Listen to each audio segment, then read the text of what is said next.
21 heures dans la région du sud-ouest Cameroun. Nous sommes là dans la ville de Limbe, plus précisément au sein du club Victoria United. Madame, Monsieur, bonsoir et surtout bienvenue dans le cadre de ce programme Place au sport, place au décryptage, place à l'analyse de l'actualité sportive d'ici et d'ailleurs. Vous le savez, c'est Affiche Sport qui s'installe chez vous, chez nous. Madame, Monsieur, place à présent au très exceptionnel sommaire de ce soir.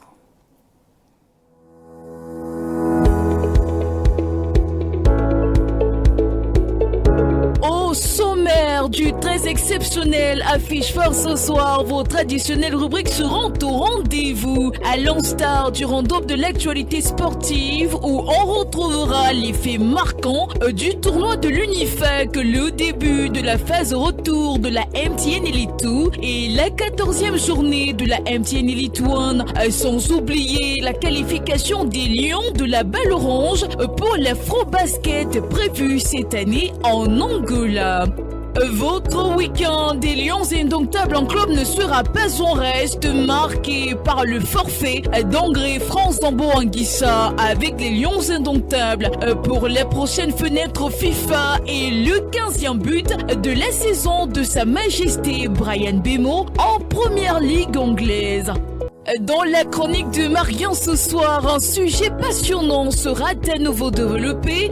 Question de sensibiliser davantage sur certains mots qui minent notre sport.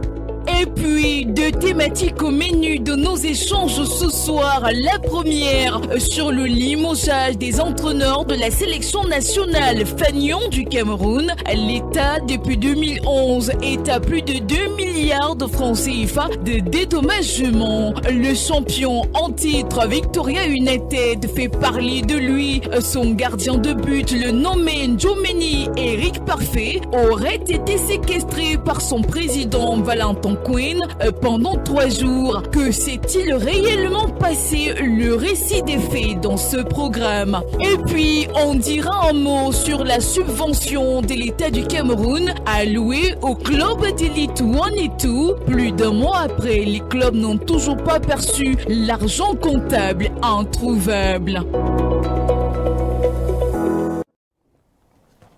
Voilà, vous avez le menu justement dans le cadre de ce programme, ce qui va nous accompagner tout au long de cette émission. On va accueillir nos invités qui sont déjà, 3 ont déjà répondu présent à l'appel.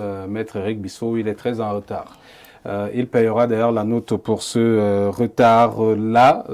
Marien, on commence par toi, hein, une fois n'est pas coutume. Marien, consultant 6 étoiles de ce programme Affiche Sport. Bonsoir et bienvenue. Bonsoir Jopat, bonsoir à tous les téléspectateurs. Bonsoir à tous les amis d'Affiche Sport. Je dis les amis d'Affiche Sport parce que ça commence à... Il ne se passe plus un jour sans que quelqu'un m'interpelle dans la rue pour dire vous, on vous connaît, on apprécie ce que vous faites, on apprécie ce que fait le journaliste. Voilà, bonsoir à tous ceux qui nous reconnaissent.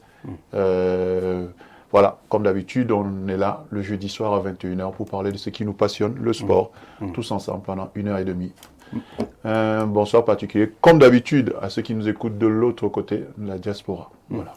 Marien qui a sorti le costume Bordeaux ce soir et très apprécié d'ailleurs des nombreux téléspectateurs mais également de nos internautes. On le voit d'ailleurs à travers les nombreux messages de félicitations sur la pertinence de ces prises de position tout au long justement des émissions Affiche Sport. Autre invité, c'est Franck Lucien Mémé, de retour d'une expédition étrangère, il n'était pas au Cameroun. Juriste, bonsoir Franck et surtout bienvenue. Bonsoir Jopat, bonsoir aux consultants, mes amitiés à ceux qui nous suivent à la maison. Vous savez qu'ils sont notre raison d'être. Ouais. S'il n'y a pas les téléspectateurs, il n'y a pas d'émission. Et nous savons que nous sommes dans une émission particulièrement regardée dans le monde entier. Nous sommes donc heureux d'être de retour sur ce beau plateau. Et je voudrais faire un coucou à une personne qui est à l'écoute critique de mon propos, à la maison. C'est ma belle épouse. Ah, d'accord. Voilà. Voilà qui est très intéressant. On va se retourner vers le 3e invité. Et lui, il a interpellé au premier chef concernant la première thématique de ce soir. On parlera du cas Victoria United et qui de mieux que justement Patrick Andila, directeur général d'Intersport Management, qui, je pense, l'année dernière était avec cette équipe de Victoria United en tant que manager général pour nous expliquer justement les différents, l'actualité qui sévit en ce moment au sein de son ancien club. Entre-temps, il a pris la direction de AS Fortuna. Patrick, bonsoir et bienvenue. Bonsoir Patrick, bonsoir à tous mes copanélistes, bonsoir spécial à tous les téléspectateurs de partout dans le monde, parce qu'Affiche Sport, ça continue de grimper chaque jour avec le sondage de ces dernières heures. Vous êtes énormément regardés, ça c'est clair. Donc bonsoir aussi à ma chère maman. C'est vrai, je parle difficilement d'elle parce que c'est quelqu'un qui a toujours été entre deux avions. Donc Madame Eluna Blandine, je lui souhaite un bonsoir et que elle vive le plus longtemps possible. Donc voilà ce que je pourrais dire d'entrée. Voilà, on espère justement que Maître Eric Bissot va nous rejoindre. Hein. Vous savez, on parlera également, on dira un mot sur le Ballon d'Or. La cérémonie, ce sera demain aux alentours de 18h au Palais des Congrès, peut-être avec Anissé Noumou. On va revivre un peu en image les moments vécus lors de la précédente édition. Pendant que nous sommes en train justement de parler, hein, en une seconde, Franck Lucien Mémé, un événement, voilà, vous avez les différentes images. Hein. On a eu la 3e édition avec la 2e, puisqu'on sera rendu à la 3e, avec la présence de la première dame, Chantal Biya, qui était Francis Ngannou, invité d'honneur justement de cette édition, avec un parterre d'invités impressionnant. À la manette, Samuel Eto'o, président de la Fédération camerounaise de football. Vous avez vu justement là, on a Albert Roger Mila. Vous avez vu précédemment. Là, c'était donc la Ballon d'Or au féminin, hein, Ngamanga Alice, qui a remporté justement cette édition. Chez les garçons, c'était tout simplement Emmanuel Maop qui avait remporté l'édition. Et le monsieur que vous venez de voir en image, il s'agit bien sûr du joueur de Victoria United, Nathan Douala, qui fait partie des nominés et qui est pressenti pour remporter justement cette édition, puisque l'année dernière, il a eu une prestation plus ou moins aboutie. Alors, Franck Lucien, finalement, on va dire, retour du Ballon d'Or camerounais. Oui, retour, je pense que depuis l'arrivée de Samuel Eto'o à la Fédération camerounaise de football, cet événement a connu, sur le plan marketing, hein, une plus-value. C'est nettement mieux organisé, même si à quelques éditions, notamment la première, dans cette dimension-là, il y avait quelques ratés. Mais avouons quand même que c'est un Ballon d'Or qui titille un peu ce qui se fait sous d'autres cieux, notamment à l'Occident, en Europe. Donc il y a au moins un événementiel sérieux. Il y a tout un package marketing qui est organisé autour de cet événement-là, qui lui donne une plus-value aujourd'hui. Et je pense que c'est bon, à la fin d'une saison, n'est-ce pas, de récompenser les meilleurs acteurs de cette saison-là. Ce que j'espère, parce que j'entends beaucoup de choses sur les récompenses même. Parfois on vous dit on a promis un véhicule qu'on n'a pas remis, on a promis telle chose qui n'a pas été dirigée vers le lauréat. L'année dernière par exemple on a deux véhicules, oui, des BMW, pour ne pas faire de la publicité de cette marque. Et puis après, à date, je crois qu'aucun des gagnants de ces véhicules-là n'est entré en possession. Est-ce que c'était un coup de bluff? Pour aussi peut-être sublimer. Non. Vous savez, vous ne pouvez pas venir sublimer les gens ou alors faire ce type de marketing pour après que ce ne soit pas efficace. Si ce n'est pas efficace derrière, ça fait une contre-publicité à l'événement. Donc, s'ils n'ont pas reçu les véhicules, c'est un problème pour la qualité, pour la pertinence et le sérieux du Ballon d'Or. Il faut donc qu'on puisse faire des cadeaux qu'on peut gérer et non faire des promesses fallacieuses. Vous savez quand même, l'événement est rehaussé par la présence de la Première Dame. On ne va pas faire un événement autour de la Première Dame, qui est quand même une personne proche de l'institutionnel, et puis après, on ne remet pas le prix. Donc ça dévalorise ce Ballon d'Or. Il faut être sérieux. Autant donner une moto, parce qu'on peut l'acheter, que de promettre une Maybach qu'on ne va jamais donner à personne. Donc il faut essayer de faire des choses de manière plus simple. Il y a plein de cadeaux qu'on peut avoir au point de différence pour ça, qui sont à donner à ces joueurs-là. Ils n'en demandent pas tant. Si on promet la voiture, il faut la donner. Donc il faut sortir du bluff. Or, vous savez que, un peu, sans rentrer dans une critique particulièrement de ce que fait Samuel, parce que les gens aiment bien ça. Il faut arrêter de faire du vuvuzela à tout vent. D'accord. C'est pas bon, il faut être sérieux. D'accord, merci Franck. Mais c'est un événement de qualité. Oui, alors parlons justement de cet événement de qualité. Ça tombe à point nommé puisque vous avez des joueurs qui, au cours d'une saison, qui ont brillé, qui reçoivent justement la haute reconnaissance. Ça, c'est le caractère, enfin, ça, c'est le bonheur de ce genre de cérémonie. Oui, mais l'idée, elle est super. Il faut, l'exécutif actuel, on est on est prêt à leur sauter dessus quand ils font le mal des choses. Ça, il faut leur reconnaître cette idée qui est très bonne. Il faut qu'à la fin de la saison, que les gars qui sont fait voir, qui ont été vraiment au devant de la scène, qu'on les récompense, c'est très très important. C'est un peu comme une école. À la fin de l'école, il faudrait que le meilleur, que celui qui s'est distingué, soit récompensé. C'est une très bonne idée. Mais moi, justement, je le dis, pourquoi pas le faire à la fin de la saison, la vraie saison. Parce que, justement, quand on parle de Nathan Douala, on pense à la saison dernière où il a été champion. Là, cette année, c'est pas trop le cas. Il n'est pas au même standard, il n'est pas au même niveau qu'il a été la saison dernière. Ça diminue un peu. Ça diminue. Moi, je trouve que ça diminue. Parce que là, par exemple, si on prend l'Elite 2, on va bientôt lancer la phase retour. Et si on prend l'Elite 1, on s'achève vers la fin de la phase aller. Justement, pour corroborer le timing. Le timing, il est. Moi, j'avais déjà déploré ça avec Emmanuel Mahop. Les gens, quand on a remis à Emmanuel Mahop son ballon d'or camerounais, les gens avaient oublié très rapidement ce qu'il avait quand même réussi à faire avec Yaoundé Yaoundé, parce que le temps avait fait son effet. Et donc, il faut peut-être replacer cet événement il faut que ce soit encore frais. Ce que tu as fait quand on te donne ton titre, que ce soit vraiment à l'unanimité, quoi, que les gens se disent, voilà, lui, on lui remet ce titre, il le mérite vraiment. Parce que Nathan Douala, si on lui remet là maintenant, il y en aura qui diront, écoutez, qu'est-ce qu'il fait pour mériter ça, alors qu'il a fait une super saison. Alors que les gens ne savent pas que ce prix-là, c'est pour la saison 2023-2024. Ce ballon d'or, le ballon d'or 2024. Donc, c'est pas pour cette saison. Pas le ballon d'or 2024. Alors, on se retourne vers Patrick Andela. On a déjà justement les différents nominés qui sont logé au centre d'excellence de la CAF Kwamari à Pambankomo. On a vu ce matin Nathan Douala justement. On a vu également Achouk Erido et bien d'autres. L'aspect organisationnel semble être la partie la plus aboutie de cette troisième édition. Oui, avant de répondre à votre question, Patrick, je voulais d'abord faire un petit rectificatif de notre frère aîné, le juriste. A dit qu'on n'a pas promis les véhicules au Ballon d'Or 2023.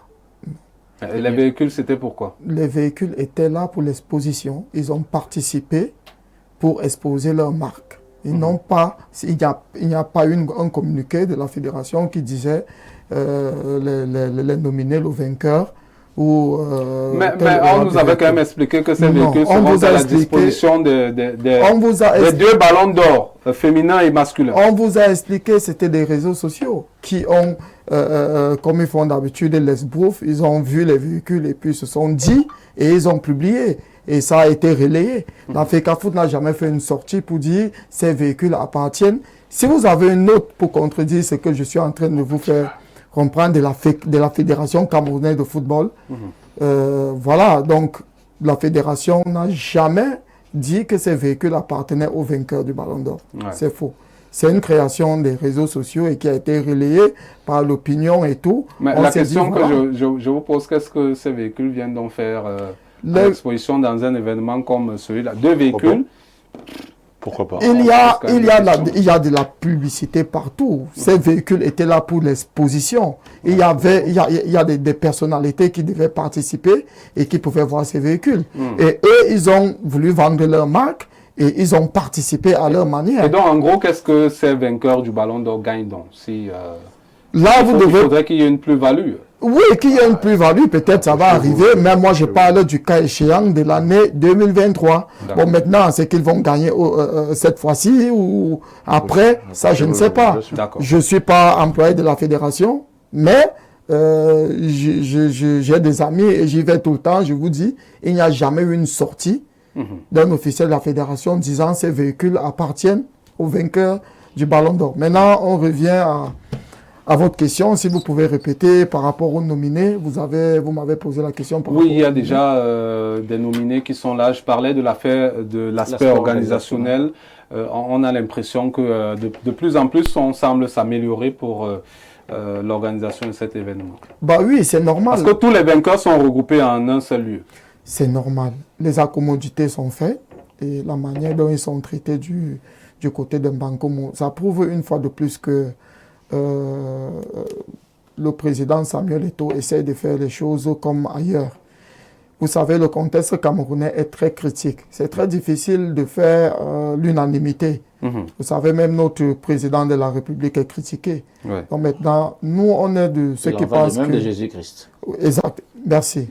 Nous, on est de ceux qui pensent qu'on doit voir le verre à moitié plein. Donc, on s'améliore tout le temps en matière de foot et tout. C'est vrai, il y a beaucoup de manquements encore, il y a des lacunes, c'est normal. Même au niveau du ballon d'eau africain, européen, il y a toujours des manquements. Donc, nous pensons que cette année, ce sera meilleur que l'année dernière, riche en couleurs, et que le vainqueur ou les vainqueurs seront encore 2 fois mieux traités. Et si ce sont les motos qui sont offerts ou les bicyclettes, ou voilà, qu'on le leur donne. Donc voilà, on ne peut qu'encourager cela. D'accord, merci. Vous savez, on va avancer. Vraiment en une seconde. Oui, en une seconde. Oui. Je voudrais quand même dire que il y a eu un impact, un effet de ces véhicules. Il y a un impact parce que quand je regarde la pochette marketing de l'événement, je ne vois nullement dans la pochette la griffe de BMW. Mais maintenant, à la soirée, on voit ces 2 véhicules. Oui. Et puis, vous savez que parfois la FECAFOOT... Ça a été un rajout.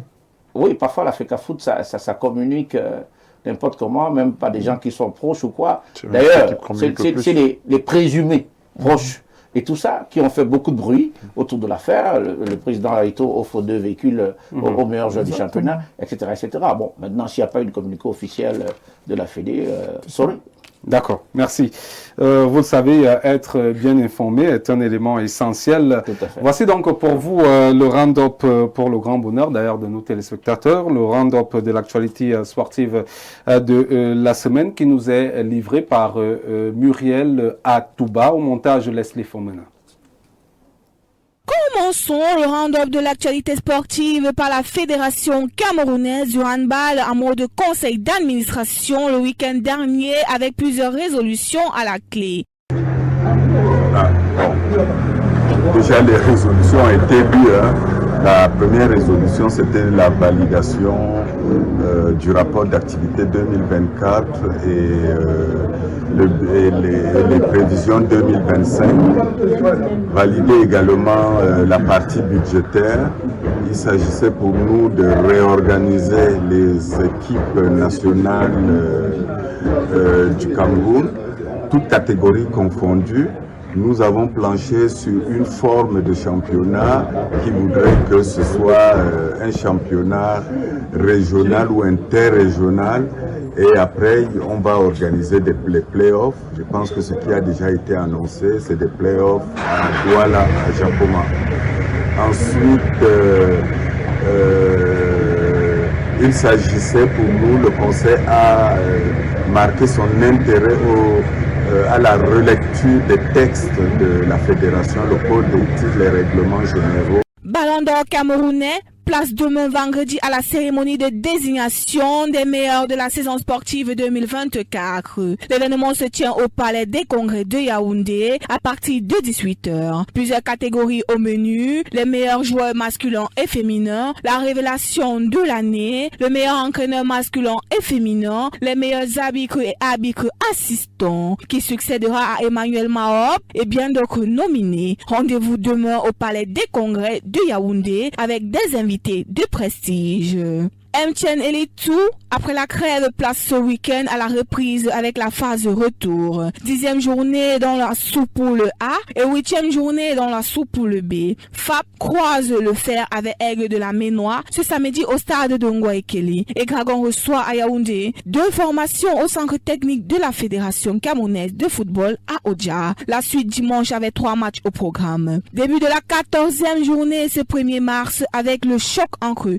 Union de Douala et Bamboutos de Bouddha au stade de Bonamoussadi. Suite et fin le 2 mars avec 5 matchs, à l'instar de Fortuna qui reçoit Fauve Azur, Élite de Yaoundé à 15h30 au stade annexe 1 de l'Omnisport. Le canon sportif de Yaoundé se déplace sur la pelouse de Bepanda pour croiser le fer avec les Astres de Douala. Tandis que PWD de Bamenda offre son hospitalité au leader Colombe du Dia et Lobo. Au classement, l'Oiseau du Sud avec 30 points est en tête.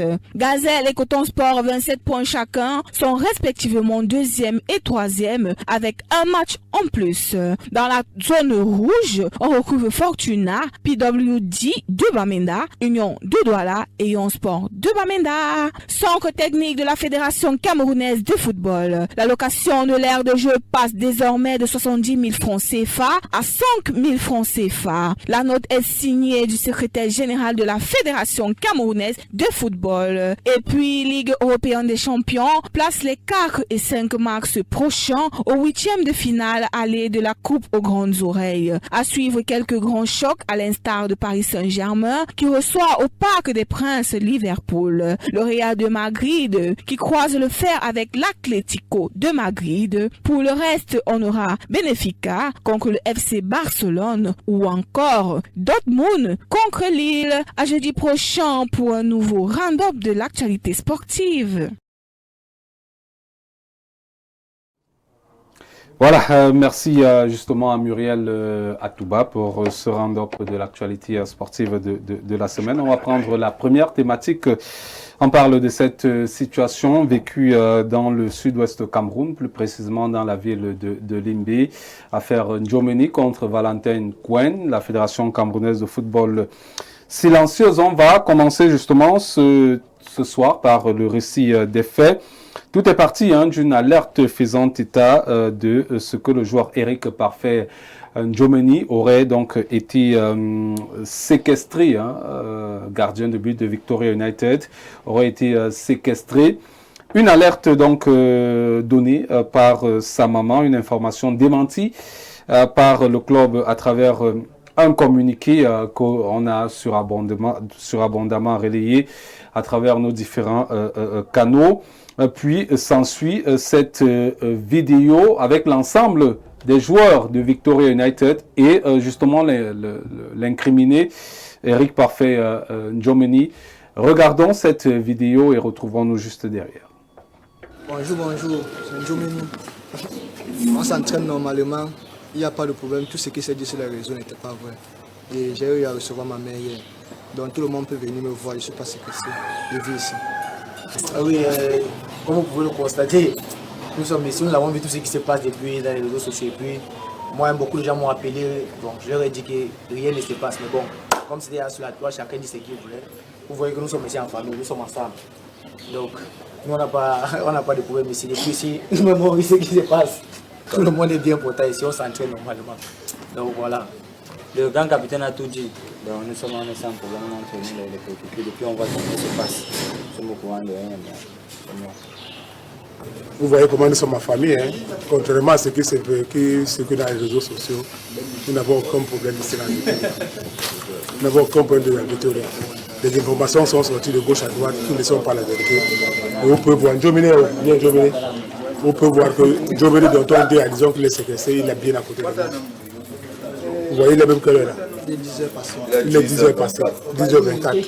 Donc il n'y a aucun problème. Nous sommes ici, il n'y a aucun problème. On se prépare pour aller nous laisser à l'entraînement qui aura le temps à 14h. Donc il n'y a aucun problème ici à la Victoria. Bon, vous voyez, lorsque j'ai regardé cette vidéo, ouais, nous qui allons au-delà, justement, on analyse également les images. Je me suis posé la question de savoir comment il y avait de la tristesse autour de ces joueurs pour un démenti qui était assez important. Bon, après, les événements se sont succédés. L'on se dit donc que peut-être cette vidéo vient régler définitivement le problème et donner raison donc au club. Sauf que quelques heures après, on reçoit donc la plainte déposée par le conseil de la maman et avec des faits bien précis. Et au niveau de la plainte, on parle de séquestration depuis 3 jours. On parle d'un joueur qui aurait été fouetté par un certain nombre de personnes. L'expression adéquate, c'est torture. Et par la suite, il y a un ensemble de vidéos qui commencent à sortir, notamment la vidéo où le joueur a appelé sa famille pour alerter justement de sa situation vécue du côté de Limbé. Prenons également cet élément et revenons juste derrière.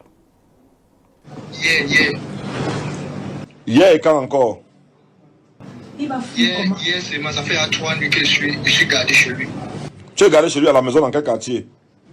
À côté de Mille des Femmes, le stade de Mille des Femmes. Et qui t'a tapé? Les qui t'ont tapé? C'est Paris. Ce qui t'a tapé s'appelle comment? Écoute, tout ça là, il m'a demandé de venir aux éditer. Et puis, vous le savez, la maman s'est rendue au club. Sauf que le club a démenti avoir vu la maman dans son siège. Et vous savez, la maman discrètement a filmé certains aspects pour montrer effectivement qu'elle s'est rendue de ce côté, lesquels ne racontait pas des histoires à dormir debout. Et elle nous a fait parvenir cette vidéo. On la regarde et on se retrouve juste derrière. Aujourd'hui, on me méprise ici.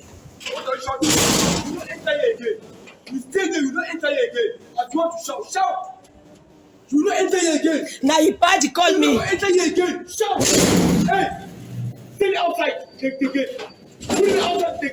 I beg. Put him outside. I beg. Send her outside. I beg. Send her outside the gate. I beg.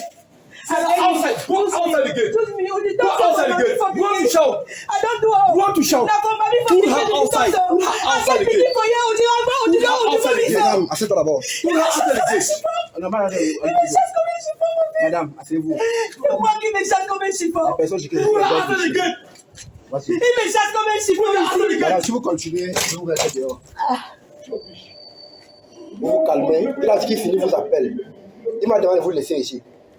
Ça, c'est donc la maman qui se fait donc refouler de ce côté. Elle voulait voir son fils. Sauf qu'on n'a pas permis à ce qu'elle puisse voir son fils. Et dans la même journée, ce sont des événements qui se sont succédés dans la même journée. Elle a accordé une interview à nos confrères de Canal 2 International. Justement, on va regarder cet élément avec l'un de nos confrères qui est du côté de Canal 2 International dans la région du littoral. Je monte rapidement. Dès qu'il me voit, je vois mon fils qui est assis comme ça, traumatisé et pâle. Je dis, lève-toi, il se lève. Je baisse son pantalon, je regarde son derrière. Je regarde si tout est bien, mais je vois une trace, des traces de fouet, comme le courant. Parce qu'on nous a tous choqués, on sait ce que c'est. Ça fait temps. J'ai commencé à fondre en larmes. Quand j'ai commencé à fondre en larmes, tous les autres dirigeants de Popo sont sortis dans les salles, y compris M. Abanda. Ils ont commencé à gronder les gardiens. Qui l'a laissé entrer? J'ai dit, c'est moi, la maman de Diomeni, que vous traitez comme ça. C'est moi que vous traitez comme ça. Il a demandé que les dirigeants de porte me foutent là-bas. On m'a porté, on m'a laissé dans la cour. Je me suis assise. Comme je devais voir mon fils à travers la fenêtre. Mon fils s'est baissé, il m'a dit, maman, tu as dit à papa, tu as appelé papa. Après, l'un des dirigeants est venu dire obligé de me déplacer là-bas et de mettre tout au principe. Là, c'est donc la maman de Diomeni au micro de notre confrère, Mathieu Fangwa, qui s'est rendu justement pour essayer d'avoir la version exacte de la maman, parce que ça allait dans tous les sens. Ensuite, le joueur a quitté justement le club. On le verra d'ailleurs à travers des images qui vont suivre. Le joueur fait ses bagages pour quitter le club. C'était dans la même journée. Là, on est aux alentours de 19h. Et donc, les faits sont d'ores et déjà établis. Il y a plusieurs sorties, les avocats et bien d'autres. Et donc, le joueur fait donc ses valises. C'est vrai que par la suite, il va recevoir un coup de fil qui lui fait savoir qu'il doit laisser un certain nombre de choses appartenant d'ailleurs au club. Et donc, il va laisser ces choses-là. Il va retourner du côté de Douala. dans la région du littoral où sa maman, justement, y vit. Et après, on a appris que l'ANFC, l'Association nationale des footballeurs camerounais, que dirige Lucien Mitomo, devrait donc le lendemain aller donc tenter une certaine médiation entre le club, le conseil du joueur et également. Bon, j'ai contacté Lucien Mitomo le jour même, il m'a dit qu'il se rendrait de ce côté-là parce qu'on avait besoin qu'on ait un représentant de l'ANFC sur le plateau. Lucien Mitomo m'a fait savoir qu'il me revenait le lendemain, mais qu'effectivement, ils étaient en train de se rendre de ce côté pour essayer justement une certaine médiation. Sauf que le lendemain, donc aujourd'hui, j'ai essayé de contacter Lucien Mitomo. En vain, aucune réponse. Et après, j'ai contacté la famille qui me fait savoir qu'il n'y a eu aucune médiation. D'ailleurs, il n'y a eu aucun contact entre l'Association nationale des footballeurs camerounais et justement le conseil des joueurs. D'ailleurs, ils ont communiqué là-dessus en soirée. On reviendra sur le communiqué juste derrière. Alors, je vais commencer par Franck Lucien. On a vu, par exemple, je vais prendre un cas simple, le président de l'Olympique de Marseille, lors de la rencontre au CER Marseille, traitait les arbitres, enfin, le corps arbitral de corrompu. Ouais. Et quelques jours après, il a pris 15 matchs de suspension. Là, pour l'instant, la FECAFOOT ne dit rien. Est-ce que c'est normal? Écoutez, avant d'arriver à pouvoir dire si c'est normal ou pas, c'est hier soir. Dans la nuit, je crois, regardant en rediff un journal sur Canal 2, que je suis tombé sur cette vidéo-là où la mère dit qu'elle a causé avec son fils en patois, il lui a dit qu'il était menacé, il était fouetté, et puis on nous passe l'image du jeune joueur avec ses coéquipiers qui n'ont pas l'air très jovial, ils sont là et ça a l'air d'une mise en scène.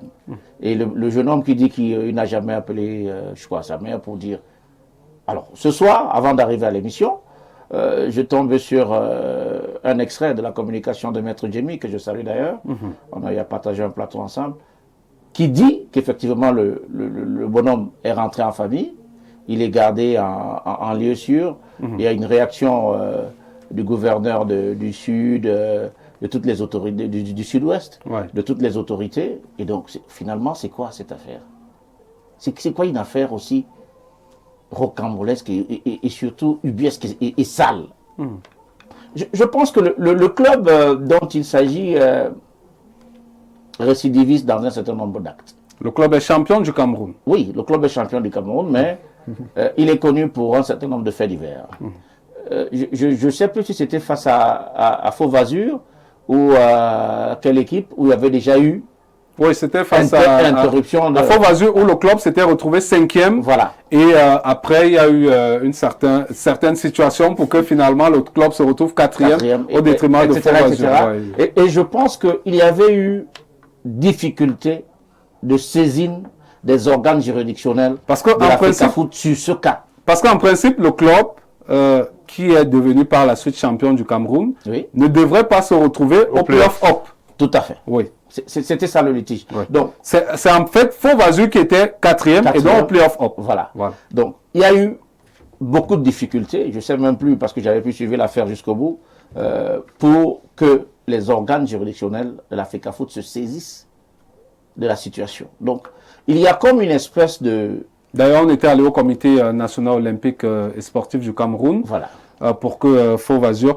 Finalement, le championnat même avait été... Le début des playoffs avait été reporté et puis par la suite... Et puis après, le club arrivait gain de cause. Donc, il y a comme une espèce de protection, une espèce d'opacité chaque fois qu'un problème concerne cette équipe de Victoria United, je ne sais pas pour quelle raison. Toujours est-il que ce que nous vivons cela ne participe pas à rendre, ça ne rend pas hommage au football camerounais, ça ne rend pas hommage à la Fédération camerounaise de football.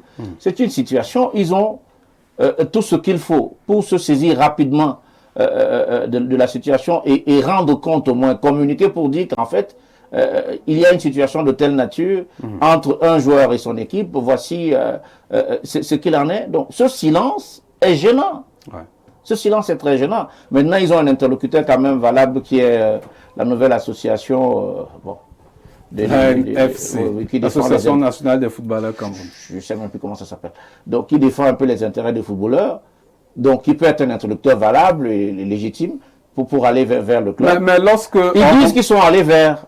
Mais après, rien, on n'a pas de communiqué. Les parents disent qu'il n'y a pas... Il n'y a pas eu contact. Oui, par contre, on a eu, par exemple, par contre, on a eu le communiqué du Sinafoc qui dit devoir justement poursuivre le club, oui, en ST, le club en justice. Oui. Mais la NFC, on a l'impression qu'il y a quelque chose qui ne va pas. Non, je pense qu'il faut d'abord qu'ils mènent une action. Il faut qu'ils mènent une action, c'est-à-dire qu'il faut qu'ils aillent rencontrer les différentes parties pour comprendre ce qui s'est effectivement passé et après qu'ils vont communiquer. Ouais.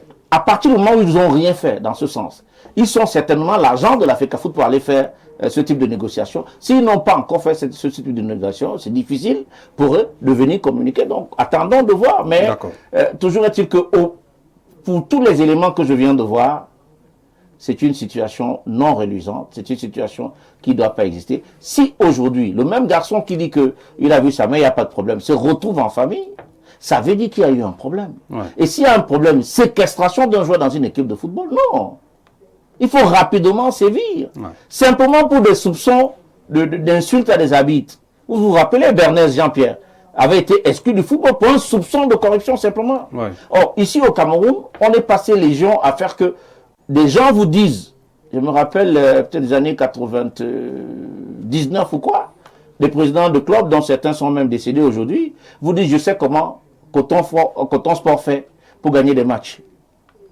Il y a la Fédération camerounaise de football, il y a toutes les commissions, personne n'ouvre une enquête, n'invite ce président à venir leur expliquer justement comment Coton Sport pour gagner le championnat. Donc en fait, ils truquent les matchs. Donc les gens disent ça publiquement, mais rien n'est fait. Ouais. Donc moi, c'est la dimension qui me gêne de cette espèce de laisser-aller, cette communication négative qui ternit forcément l'image du football camerounais, et notamment de la Fédération camerounaise de football, et personne ne dit rien. Moi, voilà, je ne veux pas entrer dans des considérations juridiques.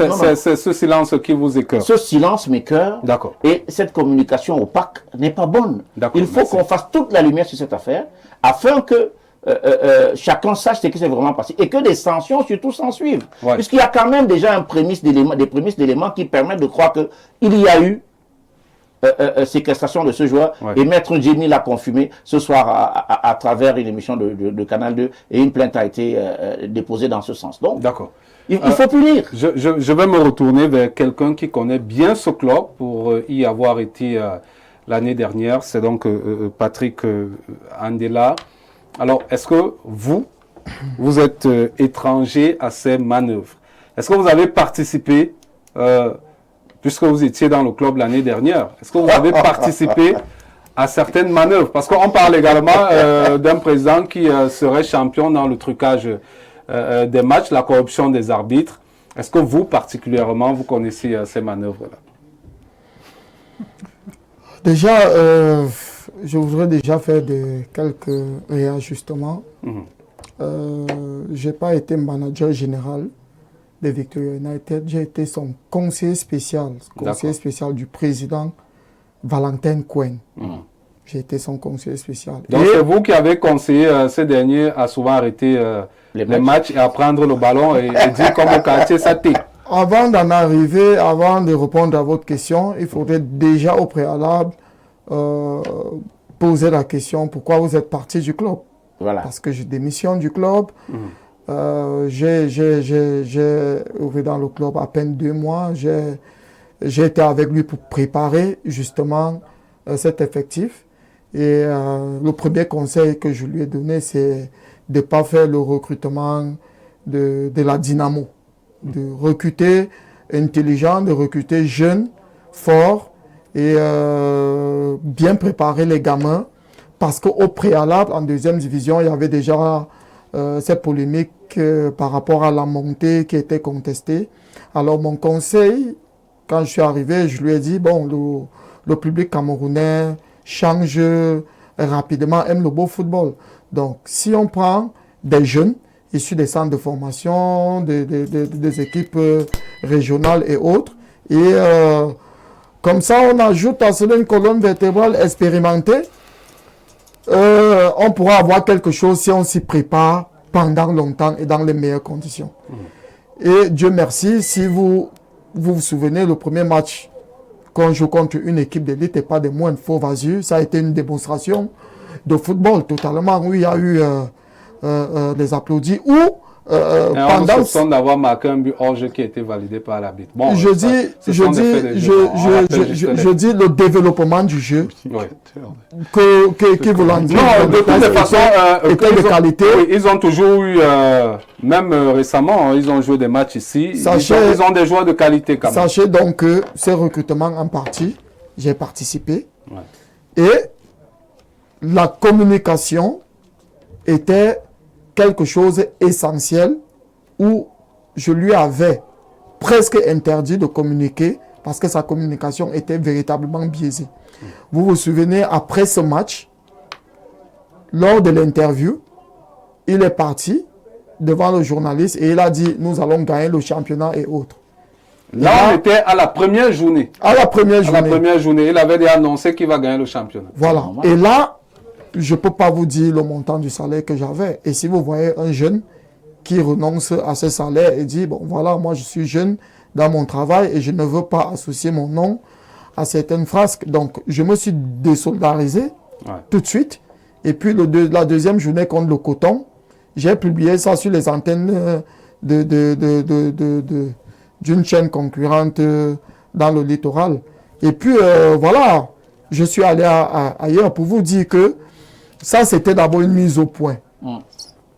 Maintenant, l'homme, c'est normal, il fait du bon boulot, il investit, c'est une bonne chose, il aide les jeunes. Est-ce qu'il doit aller à l'école du management? C'est la base. Et il n'est pas le seul, malheureusement. C'est vrai, c'est le cas de Popo aujourd'hui. Parce que parfois on voyait sur le banc de touche, il n'a rien à faire. Justement, parce que tout le monde ne peut pas réussir à exceller dans le foot si tu ne vas pas dans l'école d'apprentissage. Vous voyez, je ne sais pas, j'ai pris beaucoup d'exemples des grands présidents dans le monde. Ils sont très peu ou presque inexistants qui font ce que le président de Victoria United fait. Donc, moi, je ne peux pas m'aligner à cette ligne éditoriale et en tant qu'ancien joueur, ancien footballeur, et lui particulièrement a été photographe de Ndjalakwan à une certaine époque où j'étais footballeur, où j'étais joueur. Je le connais depuis de nombreuses années, c'est pas aujourd'hui. Donc, c'est quelqu'un qui a un amour particulier pour le jeu, pour le football. Mais il faudrait dissocier l'amour et la passion qui peut rendre quelqu'un... Il faut canaliser tout ça. Et vous savez, dans nos cultures africaines, ils sont très peu, même ceux qui ont eu des grandes études. On dit qu'on ne conseille pas quelqu'un qui a de l'argent. Bon, je ne voudrais pas le dire comme ça, mais ça va dans ce sens. C'est très compliqué. Et puis, voilà, peut-être, après les enquêtes, moi je dis juste, il faudrait que l'enquête suive son cours. Les autorités du Sud-Ouest ont commencé à travailler dans ce sens. En attendant, la fédération ne peut pas encore se prononcer si les décisions d'enquête ne sont pas encore formelles. Il y a le garçon qui se plaint dans une vidéo, on ne sait pas sa date de quand. Et il y a le même garçon qui dit qu'il est bien portant et tout en compagnie de ses frères. Donc, ça laisse un doute, une présomption d'innocence. Ce n'est pas pour dédouaner qui que ce soit, mais il faut prendre du temps avant d'avoir des confirmations actives. D'accord, alors, merci. Alors, Marien, vous êtes consultant de ce programme, ça soulève encore une question, l'image du football camerounais au-delà de nos frontières. On a vu plusieurs journaux s'en saisir, notamment Le Monde, qui nous fait même savoir qu'il y a déjà 3 joueurs qui se sont également manifestés comme ayant subi des situations assez affreuses au sein de ce club. Il y a également un journal italien qui s'est saisi de cette affaire. C'est pas de nature à redonner au football camerounais toute sa grandeur, ça. Écoutez, moi, depuis le début de cette histoire, je me dis, je suis très mal à l'aise parce que je me dis, bon, on part de faits divers, un fait divers de plus. J'ai envie de dire que on n'est même pas surpris. Moi, j'ai juste des petits...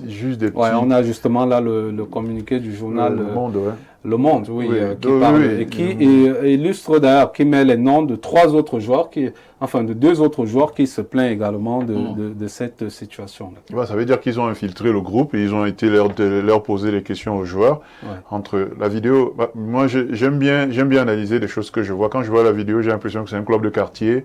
Etienne Moukete, défenseur central. Voilà. Moukete, qui est quand même quelqu'un de... C'est pas un enfant, c'est quelqu'un d'assez mature. Donc, oui. Donc c'est ce que je disais. Tu as l'impression d'avoir déjà dans la vidéo qu'ils balancent là où ils semblent tous être là, ils essaient de nous faire croire que tout va bien, que circuler, il n'y a rien à voir. Enfin, déjà, c'est un club de quartier. J'aime souvent... Je retiens des choses, je crois que c'est le club qui a annoncé le milliard, non, comme budget, c'est ça. Ouais. Plus d'un milliard de francs CFA. Voilà, donc plus d'un milliard de budget pour que des joueurs soient comme ça, accoutrés comme ça, c'est très intéressant. C'est aussi le club qui te faisait les photos quand tu étais dans un avion pour partir à Javel, pour qu'ils soient accoutrés comme ça. C'est aussi très intéressant. Moi ça dénote juste de la qualité de notre football local. On nous a dit qu'il est professionnel. Donc les clubs sont des entreprises à part entière. Et donc des joueurs... Aujourd'hui, déjà, moi j'ai envie de demander ce gardien de but, est-ce qu'il a un contrat? Est-ce qu'il est sous contrat? Parce que quand tu es sous contrat, tu as quand même de quoi te défendre grâce à ton contrat. Oui, il est sous contrat.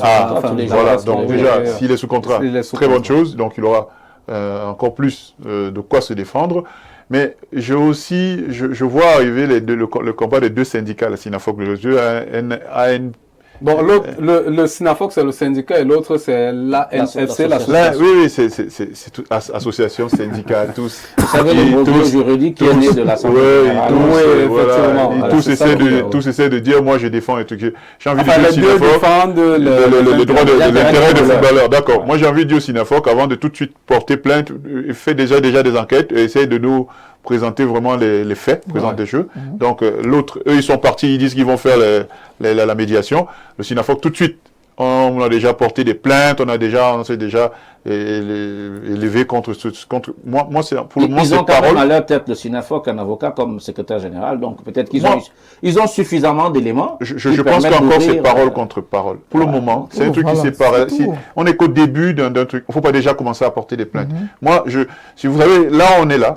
C'est chacun qui essaie de dire, moi je fais mieux que l'autre. C'est ça le but. C'est même pas, finalement, le but, c'est pas de défendre le petit. C'est ça. C'est dire, moi, le SINAFOC, vous voyez, moi, directement, je porte déjà plainte contre. Donc, voilà, fait pour vous, chacun cherche son intérêt. Regardez comment ça se passe. Regardez, chacun essaie de tirer la couverture à soi. Mais moi, je vous dis, faits divers, comme d'habitude.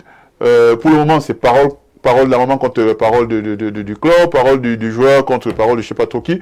Et je faisais la remarque tout à l'heure, une maman qui dit qu'elle a vu les fesses de son gamin. Je sais pas, il n'a pas 10 ans, il n'a pas 5 ans. Je sais pas comment ils sont dans leur famille. Bon, je vais pas savoir, mais ça fait quand même flipper. Je veux juste te dire qu'on est qu'au début de l'affaire. Vraiment, on aime bien faire mousser les choses. Hein, ça nous fait vivre. Tu as l'impression qu'on a du mal on essaie de vivre comme ça. Allons, sachons raison garder. Laissons ceux qui sont en charge de ça faire les recherches, faire les investigations. On aura le temps de sortir des choses concrètes. Sinon, si vous voulez que je vous dise que c'est ça le football camerounais aujourd'hui. Oui, mais il faudrait quand même que minimalement, au niveau de l'administration de la fédération, qui est gérée par le secrétaire général, qui ait au moins un communiqué qui invite et le joueur et le club à venir un peu lui faire la lumière sur cette affaire. Lucien n'a pas remarqué que la FECAFOOT n'a rien dit depuis le début. Il veut qu'il parte. La FECAFOOT ne va pas parler pour le moment. Je ne suis même pas sûr. Pour le moment, ils ne vont pas parler. On convoque minimalement. On va voir ça. On va aussi soupçonner une certaine complicité.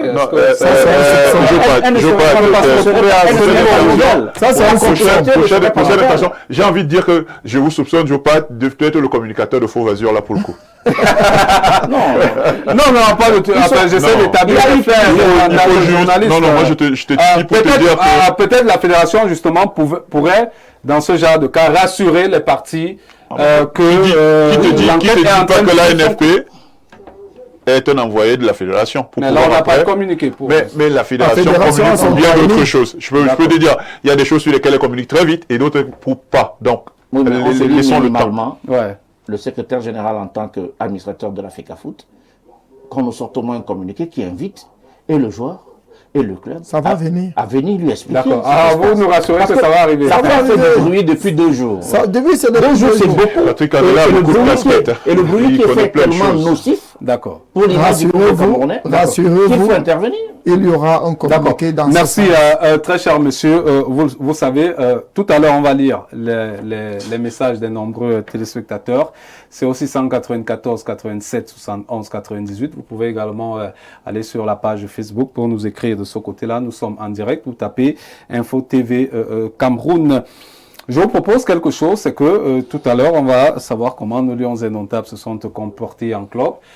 On va être dans la continuité de ce débat. On va parler de la MTN Elite One et tout, avec la question de la subvention, juste derrière le week-end des Lions indomptables en club. C'est donc une affaire d'Angela Ngacha.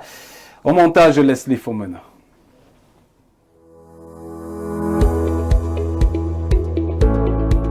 Commençons le week-end des Lions indomptables en club par le forfait d'André Franck Zamboanguissa pour le prochain regroupement des Lions indomptables au mois de mars prochain. Le milieu de terrain camerounais, blessé le week-end dernier en championnat, souffre d'une lésion de distraction du muscle solaire de la jambe droite et sera absent environ 1 mois. Le retour probable est fixé au 6 avril prochain.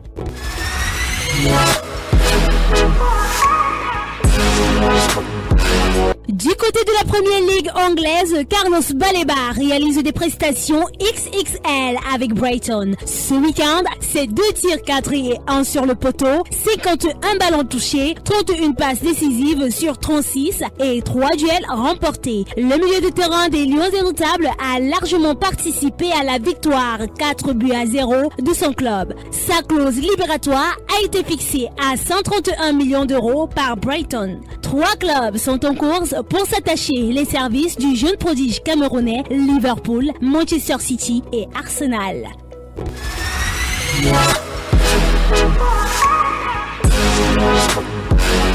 En MLC, premier but de la saison pour Boris Eno avec DC United contre Toronto. Premier but avec la franchise américaine pour le milieu de terrain camerounais. En D2 hollandaise, la 27e journée s'est disputée le week-end dernier, marquée par le doublé de Frank Evina avec le FC Emmen qui s'est imposé 4-0. L'attaquant camerounais est à 7 buts cette saison.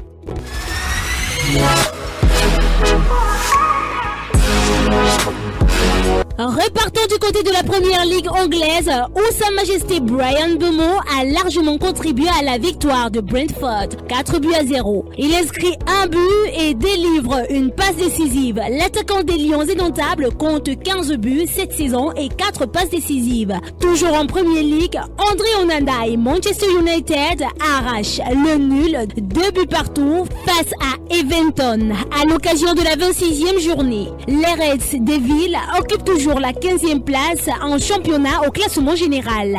Terminons avec Faye Collins qui trouve un point de chute 7 mois après son dernier club. À 32 ans, le latéral droit camerounais s'engage avec le Sloboda Tuzla, l'actuel dernier du championnat bosniaque. Et c'est tout pour l'actualité sportive de ce week-end. À jeudi prochain pour un nouveau round-up du week-end des Lions indomptables en club.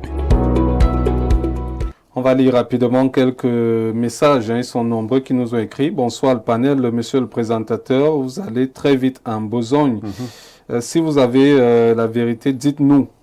Vous voulez à tout prix tirer sur la FECAFOOT et son président, prétextant que une possible complicité, c'est trop léger, ces gens depuis Messassi. Bon, moi, je suis que là pour poser des questions. Je suis pas là pour faire des affirmations. Les messages non signés, on ne les lit pas, évidemment.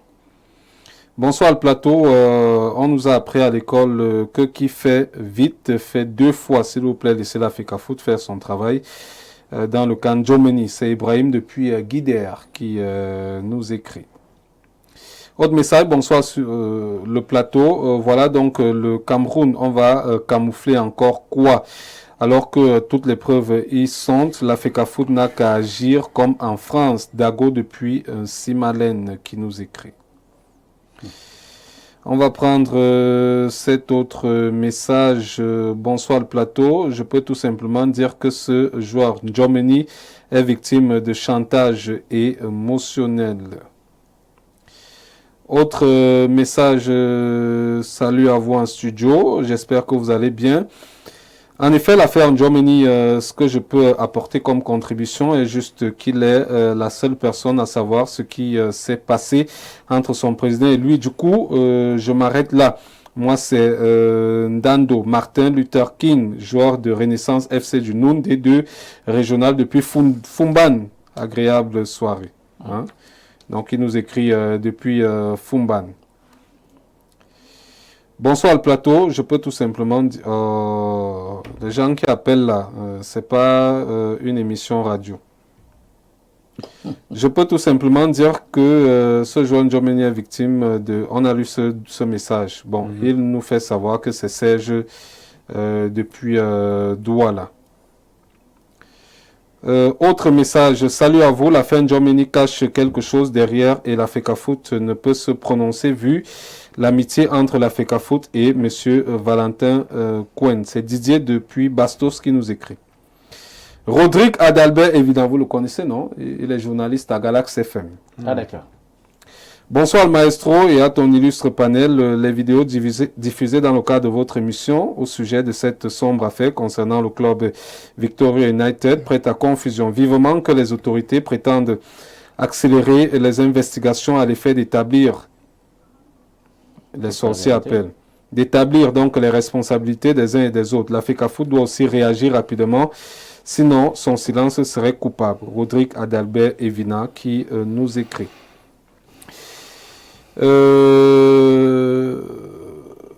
Bonsoir, je suis Jean-Marie depuis Mokolo, manager sportif. J'aimerais bien que cette affaire s'arrange à l'amiable. Le procès n'aide personne. Donc, voilà ce qu'il nous fait savoir. Bonsoir, juste vous dire que beaucoup de choses doivent être faites car le président de Popo est toujours dans des comportements bizarres. Marcelin depuis Ngaoundéré qui nous le fait savoir. Bonsoir, chers panélistes. Votre émission est vraiment écoutée ici. À mon avis, je vois que la FECAFOOT garde encore son silence et compte se prononcer une fois le 14 mars lors de son assemblée générale. Donc, il n'a pas encore besoin de se prononcer parce que c'est encore en cours. C'est parfait depuis Obili qui nous écrit. Merci, parfait. On va aller au Gabon. C'est le plus 241. Bonsoir à tout le panel. Cette affaire ne va aboutir à rien car ce monsieur est de connivence avec monsieur Eto. C'est à Tangana depuis Libreville qui nous écrit. Bon, on ne va pas faire... on ne va pas dire que c'est le cas. Il ne faut pas faire des procès d'intention. Bonsoir, chers tous. S'il vous plaît, laissez la FECAFOOT faire son travail sans pression. La FECAFOOT met Awal depuis Berthois. Votre message est un peu entrecoupé. Bonsoir, le panel. C'est le bro qui a mis en cause. Donc, c'est le bro qui est mis en cause. C'est Sango depuis Douala qui fait savoir. Moi, je ne sais pas ce que vous sous-entendez. Hein. Bonsoir à tous. Concernant l'affaire Djomeni, la FECAFOOT agira au moment opportun. Elle essaie juste de prendre les bonnes informations des deux côtés avant de prendre une décision. C'est Chouchou Prono depuis Yaoundé qui nous envoie le message. Salut, monsieur. Laissez la FECAFOOT faire son travail. C'est les escrocs veulent déstabiliser la FECAFOOT. Bon. Bonsoir, moi c'est Rodrigue Eyebe depuis Ekounou. L'affaire Djomeni, c'est du sabotage. Merci. Bonsoir le plateau, c'est clair. C'est clair que c'est la manipulation vis-à-vis de Djomeni. En passant, s'il vous plaît, comment obtenir les billets pour le Ballon d'Or? Bon, contactez la Fédération camerounaise de football et son service marketing et communication. Bonsoir à vous sur le plateau. Ce qui me fait mal dans cette histoire, c'est la complicité des encadreurs. Ce président doit être mis à l'écart du football et loin de tout autre sport. C'est un homme qui se croit tout permis à cause de son soutien que nous connaissons tous. C'est Charles depuis Douala qui nous écrit. Bonsoir à tous. Le monsieur en chemise blanche dit qu'il a vu un extrait de l'avocat de la famille. J'ai aussi vu cet extrait et l'avocat confirme qu'il a été contacté par Lucien Métomo, Romuald de Pélami. Non, l'avocat ne confirme pas qu'il a été contacté par Lucien Métomo. L'avocat fait savoir qu'il n'y a pas eu de médiation. Hein, c'est ça la bonne information. Bonsoir à vous en studio. C'est honteux pour ce joueur et pour le football camerounais de voir de tels ingrats. Que le Seigneur protège la jeunesse camerounaise. Fabrice Ateba de Yaoundé qui nous écrit.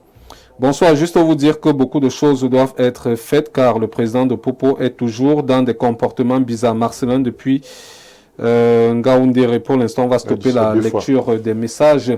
On va s'intéresser donc à présent au lancement de l'élite One et tout.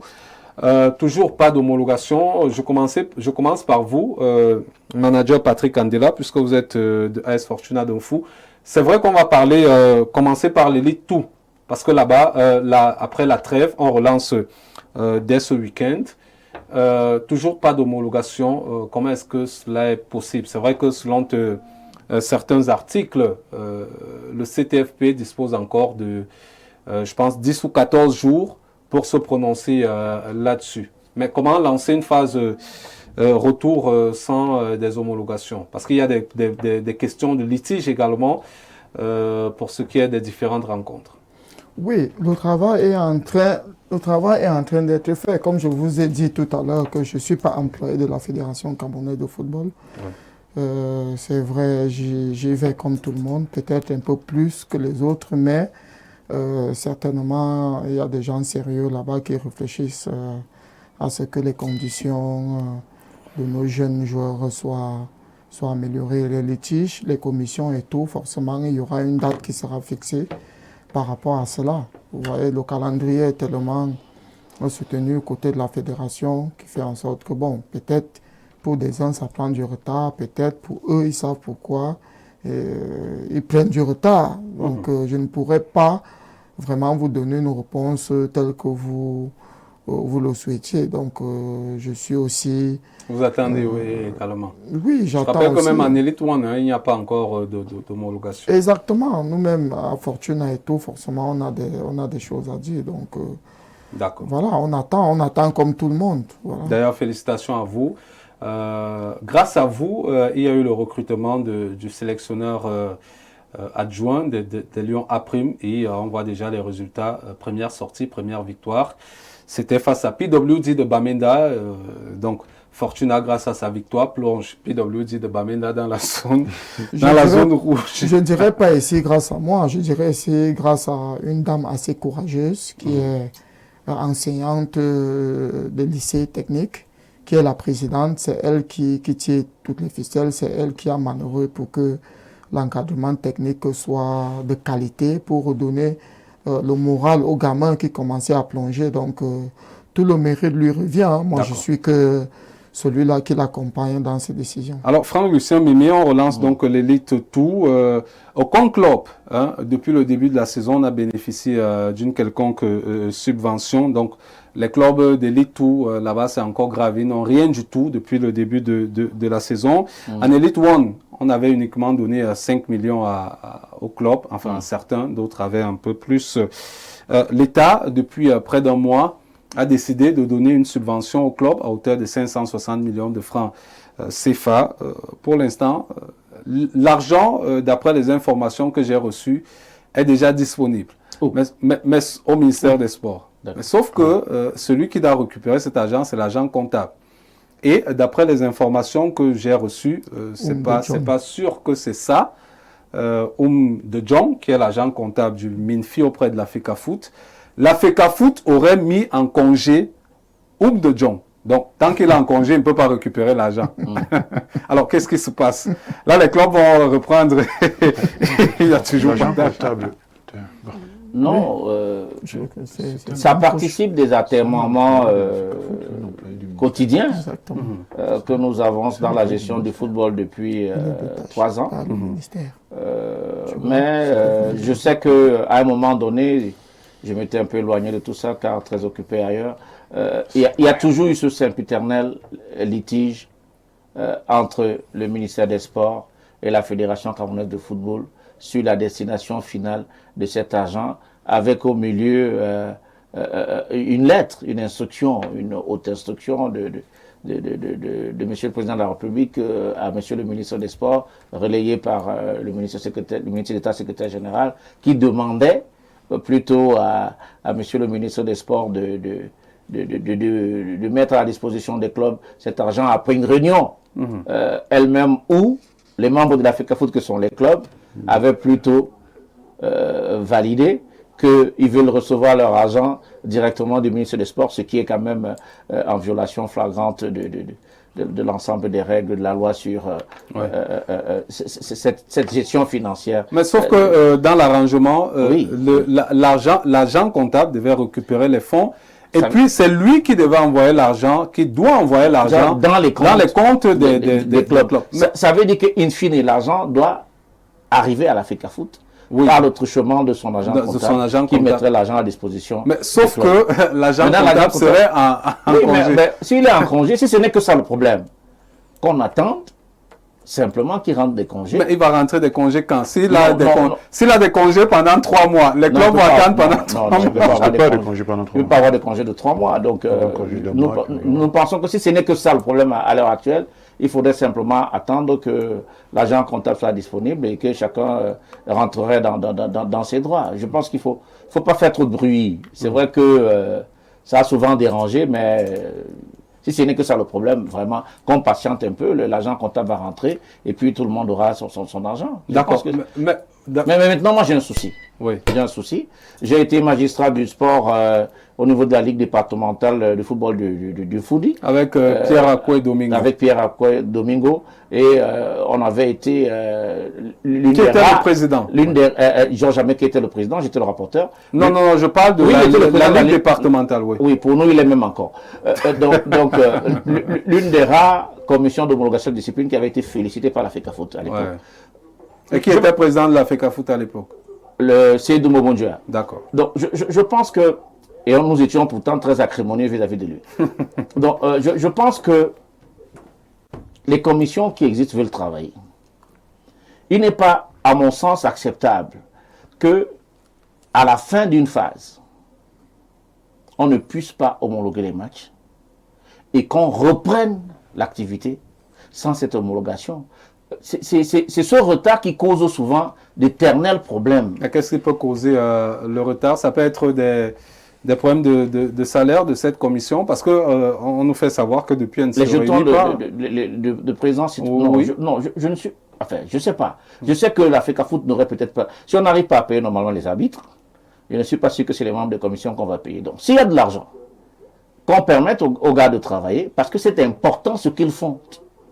C'est eux, à l'issue d'une phase, qui fixent, qui valident les résultats sportifs ou invalident certains résultats. Et donc, ça permet que chacun sache à quel niveau il se situe. Et à la seconde phase, par exemple, d'un championnat, chacun dose ses efforts en sachant que j'ai un déficit ici et que je dois rattraper des points à tel niveau. Lorsqu'on repart comme ça, on est dans une vacuité totale et ça ne permet pas techniquement même aux entraîneurs, nous parlons avec quelqu'un qui est quand même manager de football, qui a été dans une équipe, ça ne permet pas globalement à l'équipe de mieux s'organiser, même sur le plan purement technique. Donc c'est difficile.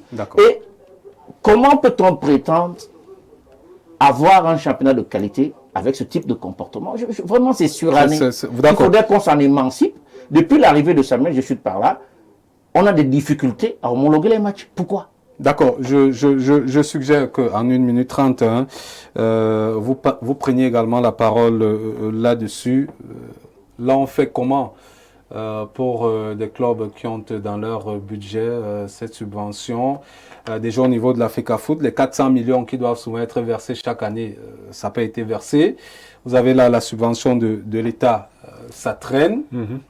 Vous avez des clubs qui se retrouvent parfois à aller jouer le match en déplacement le jour du match. C'est-à-dire que vous avez un match à Bafoussam samedi, vous quittez samedi et vous partez avec au plus 12 joueurs. Les comptes aux performances. Parce que gérer une nuit, ça coûte très cher. Oui, mais je ne veux pas vous poser la question maintenant. Moi, j'aurais voulu que vous vous posiez la question dès le début, parce que vous avez dit que les clubs de Ligue 2 n'ont rien reçu depuis le départ. Oui, ils n'ont rien reçu. Donc, il faut se demander comment ces clubs font pour remplir leur part du contrat, parce que toute cette organisation, c'est chacun qui a son engagement, qui doit tenir. Hein, et les présidents des clubs de Ligue 2 sont jusqu'à aujourd'hui, chacun a fait sa part. Et là, c'est toujours ce que je déplore ici. On a d'un côté la Fédération camerounaise de football, on a de l'autre côté le ministère des Sports. Je me demande toujours des deux côtés qui travaillent pour le football camerounais. J'ai jamais eu la réponse, parce que chaque fois que vous voyez ce qui se passe, tu vous dites, les deux côtés travaillent pour je sais pas quoi, mais pas pour le football. Aujourd'hui, si un président vous dit j'ai plus d'argent, parce que c'est pas, il ne va pas cueillir de l'argent quelque part.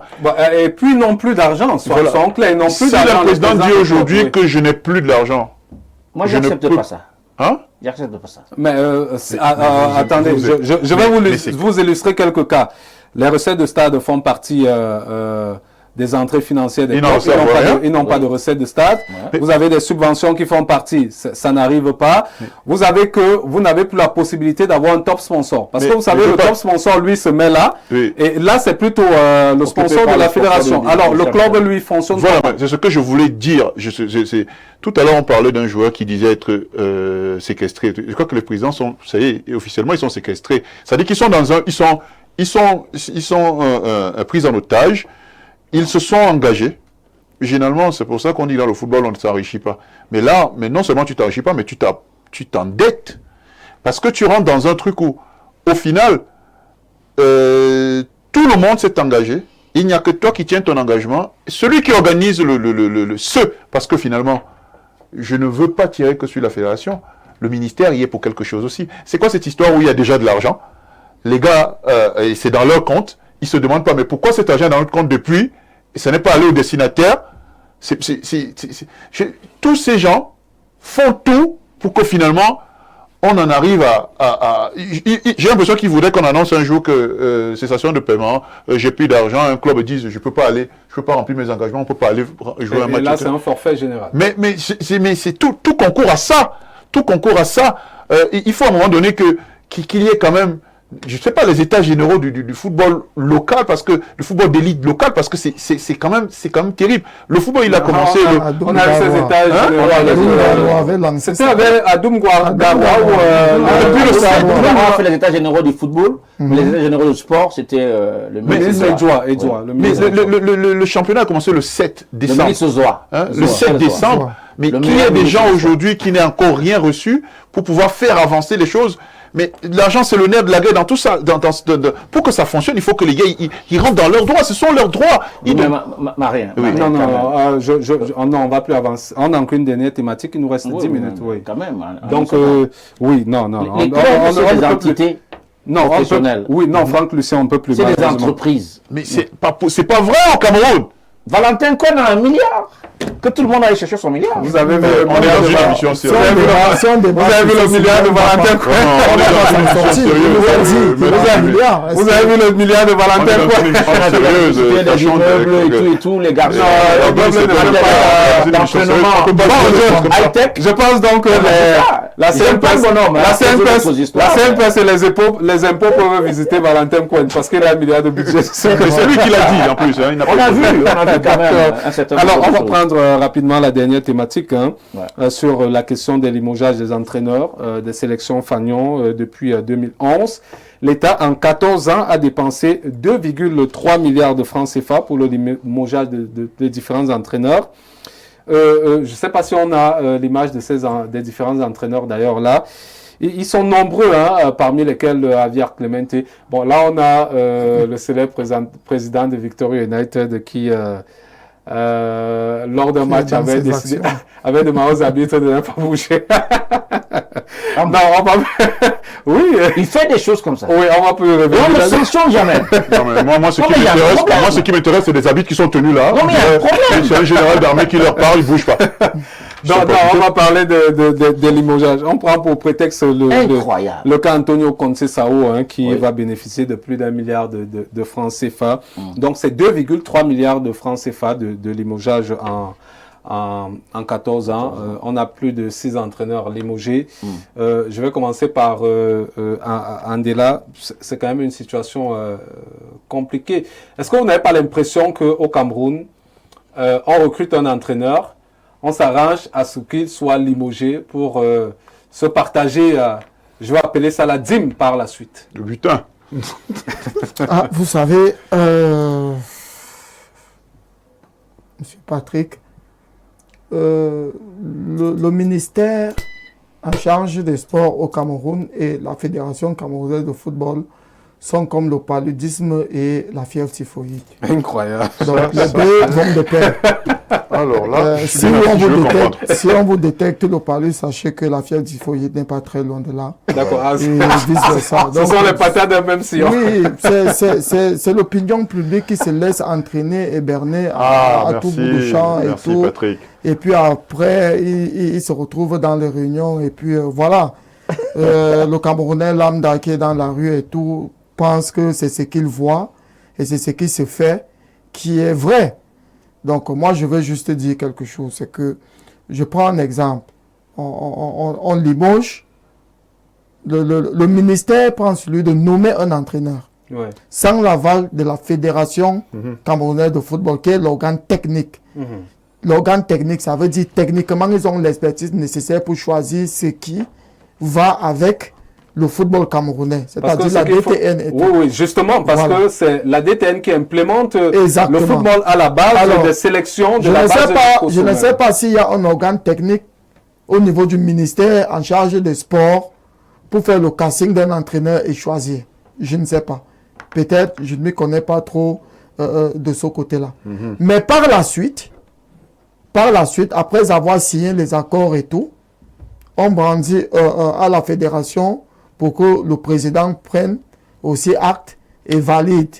Et c'est comme ça que le processus est lancé. Une fois arrivé à échéance ou avant la fin de l'échéance, la fédération qui est l'organe technique se dit on n'a pas de résultats parce qu'on a un mauvais entraîneur. Alors, ils viennent aussi du côté du ministère pour dire on va se séparer de tel ou tel entraîneur. Le ministère qui va faire genre dit non, voilà vraiment il faut laisser, on va perdre autant d'argent et tout.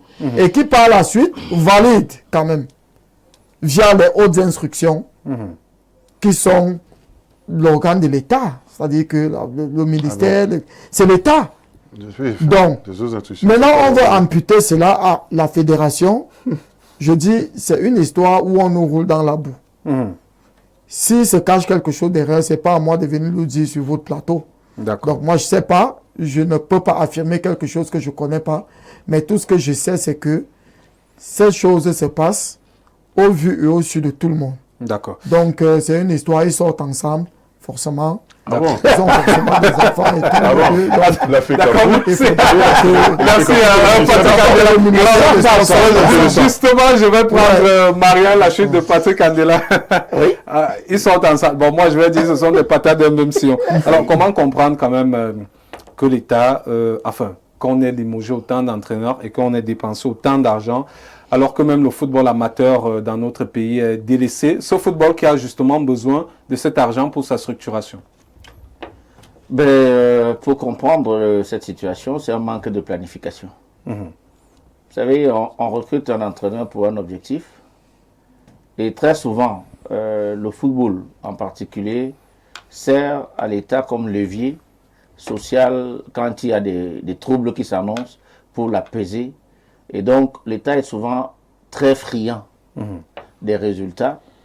Et la FECAFOOT elle-même, qui depuis au moins une quinzaine d'années est engluée dans un juridisme nocif, ça fait que on n'a pas le temps d'organiser vraiment le football. Et comme on n'a pas le temps d'organiser le football, on n'engrange pas des sous. C'est pour cela que, par exemple, la fédération est obligée d'attendre des subventions de l'État au lieu d'avoir des sponsors qui peuvent renflouer ses caisses pour lui permettre de gérer son football librement, y compris l'équipe nationale. Donc, l'absence d'argent, les intérêts politiques priment sur la stratégie qu'il faut mettre en place pour le football et remporter les victoires. À partir de là, un entraîneur peut arriver de meilleure qualité. Je me souviens, Samuel jouait encore, Javier Clemente. Vous allez chercher un bonhomme de cet acabit. En quelques 3 ou 4 matchs, il met en place un système de jeu. On voyait se dégager dans les Lions. Je rappelle d'ailleurs que c'était le premier à être limogé entre 2010 et 2011. Vous avez un entraîneur qui était... J'ai vu 4 matchs des Lions. J'ai commencé à rêver sur le niveau de jeu. Mais comme on n'a pas pu... je crois qu'on a perdu 1 ou 2 matchs, un truc comme ça. Ouais. Et on ne s'est pas qualifié pour une CAN, je sais pas, 2013 ou je ne sais pas quoi. Contre le Cap-Vert. Contre le Cap-Vert. On a limogé le coach. Et il avait pour adjoint François Oma. Donc on a limogé le coach. Et donc, tu te demandes, mais que cherchent ces gens quand ils appellent les entraîneurs? Donc, on saute ça, d'autres sont partis dans la même veine. Et c'est normal que certains Camerounais pensent que c'est à cause des deals. Donc il te dit, bon écoute, tu viens, tu entraînes un peu le Cameroun, là, on s'embrouille avec toi, et puis tu dis que tu t'en vas, ou bien on te limoge. Bon, comme tu sais que tu dois toucher tant, tu sais, dès qu'on te limoge, on pense qu'en faisant les calculs, ça va nous rapporter ceci. Tu as ton magot, et on a... Donc c'est un business. Ça a l'air d'un business. D'accord. Ça a l'air d'un business, il faut le dire, parce qu'on n'est pas vraiment dans leur secret pour savoir. Vous chutez pas. Maintenant, je veux sortir par le coach actuel. Il y a une polémique. Quand je peux, je regarde la toile, je n'ai plus beaucoup de temps pour ça. Mais il faut dire clairement, pour le cas de Conceição, il ne faut pas crier sur les sommes. D'abord, Conceição a été dûment signé par et le MINSEP et la FECAFOOT. J'ai vu un contrat avec en bas de signature, la signature à l'époque, c'était Maintenant, il y a un cadre normatif qui est le décret du 26 septembre 2014, qui fixe portant organisation et fonctionnement des équipes nationales, qui dit exactement qui fait quoi. Sur le plan salarial, c'est l'État qui supporte. Mais il faut noter quand même que Conceição, il a été limogé par la FECAFOOT. Non, oui. Sur le plan salarial, c'est l'État qui supporte. C'est l'État qui supporte les salaires. C'est l'État qui supporte les salaires. Et il y a justement eu cet imbroglio pour son limogeage. Le ministre était passé à une émission d'actualité hebdo après la CAN pour annoncer le renouvellement du contrat du coach. Il s'en était suivi une lettre complètement irrévérencieuse de la fédération sur la sortie du ministre. Et puis après coup, on est allé chercher Rigobertson, on a fait partir le coach. Aujourd'hui, ce qu'on paye au coach, c'est simplement les salaires qu'il n'a pas pu avoir et tout ce qu'il devait gagner comme dividende pour le départ à la Coupe du Monde, tout ça qu'on a mis ensemble, et ça fait le milliard qu'on paye. C'est normal qu'il est tapé. D'accord. On va prendre la chronique de Marien, ce sera en transition, il nous reste pratiquement 4 minutes, tout en rappelant quand même que Rigobertson, qui lui a également été sélectionneur, a 8 mois d'arriéré de salaire. On prend justement la transition qui annonce la chronique de Marien, et puis on se retourne vers Marien.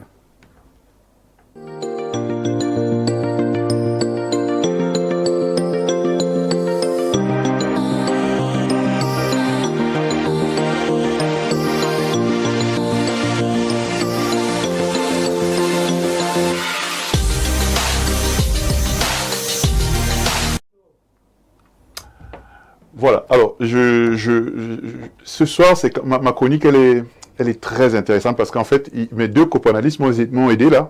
Il y a l'un qui m'a dit que la FECAFOOT et le ministère sortent ensemble. Ça, c'est très intéressant parce que moi, je pense ça depuis. Mais que lui le dise, c'est encore plus intéressant.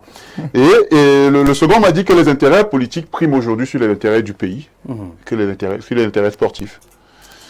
Moi, je le dis parce que j'ai eu la dernière communication de la FECAFOOT sur cette histoire Conceição. Et moi, je peux vous dire que la communication de la FECAFOOT, je l'adore. Elle est magnifique. Et je peux vous dire, à partir de ce que j'ai vu là, j'ai compris pourquoi ils mettent aussi peu d'argent, parce qu'ils communiquent tellement mal. Mais Voilà, je vais vous expliquer. Moi, déjà, j'ai compris que Conceição a été conduit lors d'une réunion qui a été organisée le 14 juillet.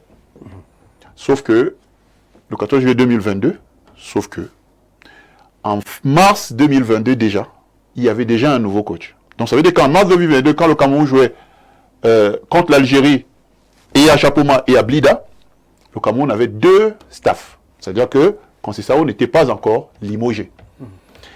Et ça arrangeait tout le monde. Ça arrangeait notamment la FECAFOOT qui, aujourd'hui, monte sur ses grands chevaux quand on n'est pas venu les voir. Oh, ce coach-là n'a pas été choisi. L'organe technique. Mais les deux là, je vous dis, c'est blanc, bonnet blanc. La FECAFOOT d'un côté et le ministère de l'autre. Quand ça arrange quelqu'un, il ferme sa bouche. Tant que ça ne l'arrange pas, il fout le bordel. En 2022, donc, on met Rigobert Song, alors qu'on n'a pas encore officiellement et conduit Conceição. Ça ne dérange personne. Ça ne dérange personne. Heureusement qu'il se qualifie pour la Coupe du Monde. Parce que je me pose bien des questions, ce qui serait passé s'ils étaient éliminés. C'est-à-dire qu'on a un coach, on a un staff qui n'a pas encore été officiellement conduit, un nouveau arrive, et c'est lui qui organise, qui est à la tête des Lions pendant cette histoire. J'ai aussi appris que, et ça m'a intéressé, qu'ils étaient... Alors, la résiliation a été actée par le très haut accord du président de la République. Il y avait les très hautes institutions, mais sachez qu'avant, il y avait déjà le très haut accord. On joue avec les mots. Moi, je prends l'opinion publique à témoin. Il y a un truc qui se passe autour des Lions. Moi, je me plains de ça parce que il y a une semaine, on a vu M. Kouvando et une délégation de la Fédération qui allait voir le ministre pour leur dire limogez-nous encore Marc Brice. J'ai envie de leur dire, laissez notre football tranquille. C'est-à-dire que comme c'est une histoire où c'est chacun qui veut avoir raison, juste, quand il s'agit de Lyon, parce que là, je crois que pour le football local, c'est même déjà, on en est arrivé à un niveau où on en séquestre quelques-uns, mais là pour les Lions, s'il vous plaît, essayez de regarder ailleurs et, s'il vous plaît, respectez ce qui nous reste de fierté dans ce football, c'est-à-dire nos Lions indomptables, parce qu'on a bien compris aujourd'hui que ce soit la fédération, que ce soit le ministère, tous jouent à un jeu, mais pas pour aider les Lions indomptables à avancer. Merci Marien. On va prendre, c'est la chronique de Marien, On va prendre ce message de ce téléspectateur depuis la Côte d'Ivoire. Bonsoir chers frères. Un ministre n'a pas recruté un sélectionneur en management. Ce n'est pas normal que le ministre recrute et c'est la fédération qui assume les défaites du sélectionneur. En termes de bonnes pratiques, il faut définir le profil de poste de sélectionneur, un profil de poste et le budget pour payer les salaires du sélectionneur. Il faut arrêter avec le recrutement par le ministre. Ça n'a pas de sens. L'État n'est pas un ministre ou un SGPR. C'est François depuis Abidjan qui envoie le message. On va prendre deux messages, on va faire plaisir à deux personnes uniquement. Bonsoir très cher, sujet pertinent tenu ce jour, merci. Le limogeage des entraîneurs est un fonds de commerce pour une poignée de personnes. Celui qui en fait les frais, c'est l'État malheureusement. Papi Nyenge depuis Yaoundé qui envoie le message. Autre message, tant que le Cameroun sera sous-développé, le football ne se développera pas.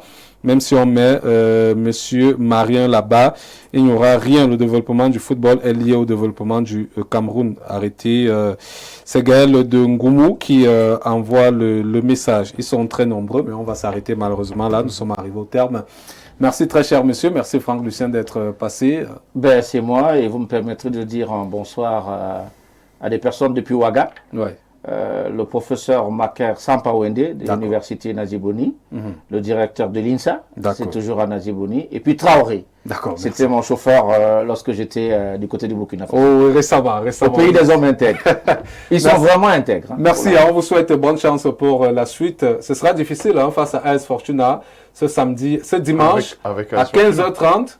AS Fortuna Fauve Azur au stade annexe numéro 1. Oui, notre amitié prend fin ce soir. On va recommencer notre amitié à partir le lundi matin. D'accord. Merci Marion, vous serez l'arbitre justement. Oui, je prends note, je serai là à l'annexe 1 le dimanche. Allez, bonne soirée à tout le monde, merci encore. D'accord, merci. Beaucoup de courage à Ngoba Tandona, l'entraîneur national dame de judo qui a perdu sa maman. Elle sera inhumée ce week-end. La levée de corps était ce jour. Elle sera inhumée ce week-end du côté de Ngambé. Donc, nous serons de ce côté-là pour soutenir cette dernière dès demain, vendredi. Et beaucoup de courage donc à elle et à toute sa famille. La rediffusion de ce programme, ce sera samedi à 13h30. Mais entre-temps, vous pouvez aller sur la page Facebook, retrouver à nouveau ce programme. Merci à tous. Excellente soirée. Tout de suite, la rediffusion d'Espace Mini.